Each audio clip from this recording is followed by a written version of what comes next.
हमें कोई बांध नहीं सकता। दुनिया में किसी की ताकत नहीं कि कोई हमें बांध पाए। व्यक्ति खुद ही बंधता है। अगर कोई दरवाजे को पकड़कर बैठ जाए और चिल्लाने लगे कि बचाओ बचाओ, ये दरवाजा मुझे नहीं छोड़ रहा, तो इसमें किसकी गलती है? दरवाजे को तो तुमने ही पकड़ा है। दरवाजे की क्या मजाल कि वह तुम्हें पकड़ सके। ये मत सोचो, ये मत सोचो कि आप मर गए तो पीछे आपकी पत्नी भी मर जाएगी, आपके माँ बाप भी मर जाएंगे। कोई नहीं मरने वाला। विवाह किया है, कर्तव्य निभाओ जरूर। माँ बाप भले कंजूस हैं, चिड़चिड़े हैं, फिर भी निभाओ। कर्तव्य तो यही कहता है। मगर हमने हमारा मूल्य माँ बाप से ज्यादा मान लिया। हमारा मूल्य अपनी पत्नी से अधिक मान लिया। माता पिता तो हमारे लिए जन्म देने का एक मार्ग है। जन्म हमें लेना था। पिता के अणु और माँ का गर्भ मिला, हमारा जन्म हुआ। शरीर का पिता शरीर का पिता होता है और शरीर की ही माँ होती है। पर हम पिता होता है और न माँ और न पत्नी। जब तक हम देह भाव में हैं, जब तक देह रूढ़ होता है, तब तक पत्नी का भाव भी रहता है। और जब देह का भाव शांत हो जाता है, तो वह पत्नी नहीं रहती, वो एक महिला हो जाती है। तब माँ भी एक महिला, पत्नी बहन भी एक महिला, पिता एक पुरुष है तो बेटा भी। तुम स्वयं एक हो। सारे पुरुष और महिलाएं एक जैसे हैं। जब तक देह का भाव है, तब तक स्त्री पुरुष के भेद हैं। जब हम देह से देहातीत हो जाते हैं, विदेह की स्थिति में जीते हैं, तब न कोई स्त्री होती है और न कोई पुरुष। न किसी को गले लगाया जाता है और न किसी से परहेज किया जाता है। परहेज उन लोगों से किया जाता है, उन लोगों के लिए होता है जिनकी आंखों में ये पहचान बनी हुई है कि वो स्त्री है और वो पुरुष है। अगर स्थूल बुद्धि अगर स्थूल भद्र जैसे लोग पहचान बनाए रखते, तो वो किसी भी स्थिति में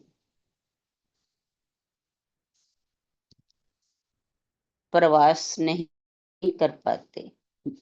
संभव ही नहीं होता। अध्यात्म कुछ और नहीं है, केवल देह के प्रति देह के प्रति रहने वाले भाव से पाना है। अगर देह के प्रति रहने वाला भाव समाप्त हो जाए, तो ये खाऊं वो खाऊं की रट बंद हो जाए। देह के प्रति भाव गौण हो जाए, तो कौन कुरूप और कौन अरूप और कौन स्वरूप। और जब तक देह का भाव नहीं छूटता, तब तक व्यक्ति तपस्या तो बहुत करता है, मगर आहार के प्रति रहने वाली आसक्ति नहीं छूटती। आहार छोड़ना या उससे संबंध रखना महत्वपूर्ण नहीं। हमारी नजर में तो आहार के प्रति रागात्मक और विद्वेषात्मक दोनों भाव समाप्त होना ही वास्तविक त्याग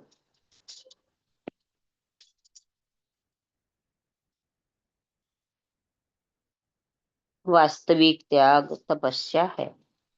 व्यक्ति के लिए वही वास्तविक उपवास बन जाता है। जब आहार के प्रति रहने वाली आसक्ति छूट जाती है, आदमी के मन में राग समाप्त हो जाए, देह का भाव समाप्त हो जाए, चित्त शांत हो जाए, तो आदमी रोजाना ही क्षमावान हो जाता है। उसे न तो किसी को क्षमा करने की जरूरत पड़ती है, न मांगने की, क्योंकि उसके द्वारा ऐसे कोई कर्म होते ही नहीं जिससे कि बैर और विरोध हो। वो अगर कभी गलती करता भी है तो इतनी सजगता पूर्ण कि उसके कर्मों की निर्जरा यानी शुद्धि हो जाती है और वो पार लग जाता है। अगर व्यक्ति की आसक्ति के तार ढीले पड़ जाएं तो मकड़ी बाहर आ ही जाती है। अन्यथा जो मकड़ी औरों को फंसाने के लिए जाल बुनती है, जाल बुनते बुनते आसक्ति के तार इतने रसीले प्यारे होते हैं कि मकड़ी खुद उन्हीं तारों में उलझकर रह जाती है। अगर आसक्ति के ये तार ढीले होने हैं तो अपने आप होंगे। कोई बाहर से नहीं आएगा इन्हें ढीला करने। हमें किसी ने बांध नहीं रखा है। व्यक्ति स्वयं ही बंधन में है, व्यक्ति स्वयं ही बंधता है। अगर तुम स्वयं से मुक्त हो गए तो समझो तुम दुनिया से मुक्त हो गए।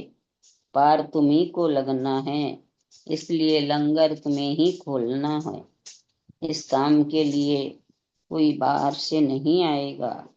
मैं सिर्फ बता सकता हूँ कि यह नाव है जीवन की, ये पतवार है, वो सागर है। सागर का ये सागर है संसार का, ये लंगर है, लेकिन इस लंगर को खोलना तुम्हें आना चाहिए। इस लंगर को खोलना तुम्हें ही पड़ेगा। नहीं हो इसे आसक्ति से मुक्त तो तुम्हें खुद ही होना होगा।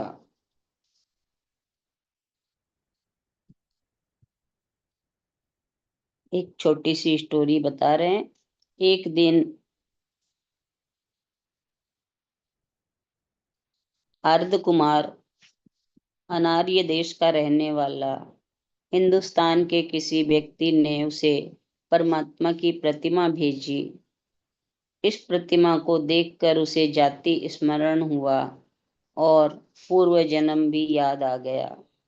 वह परमात्मा की शरण स्वीकार करने के लिए भारत आया और मुनि जीवन स्वीकार कर लिया। इसके बाद वो संतों की सभा में पहुंचा। जीवन में ऐसी कोई भी कर्म दशा विद्यमान रही होगी कि उसे मुनित्व का चोला फिर छोड़ना पड़ा और वापस गृहस्थ में जाना पड़ा। जिस व्यक्ति को पूर्व जन्म का स्मरण हुआया उसे भी अपना चरित्र बदलना पड़ा। उन्होंने विवाह भी किया, बच्चा भी हुआ। वे हर रात बैठकर चिंतन करते कि उन्होंने कितना मुनासिब और कितना गलत काम किया। एक दिन उन्होंने फिर संकल्प कर लिया कि अगले दिन वो फिर से संन्यास स्वीकार कर लेंगे और अपनी पत्नी से कहा, हर मनुष्य के भीतर एक चोर घुसा रहता है। जब उसने अपनी पत्नी से पूछा और पुत्र से चर्चा की, इस पर पत्नी चरखा काटने बैठ गई और पुत्र ने इसका कारण पूछा तो बोली, क्या करूं, तेरे पिता तो संन्यास ले रहे हैं और मुझे अपनी आजीविका कमाने के लिए चरखा काटना पड़ेगा। इस पर बेटे ने माँ को आश्वस्त किया कि उसका पिता संन्यास नहीं लेगा। इतना ही ले लेते हैं।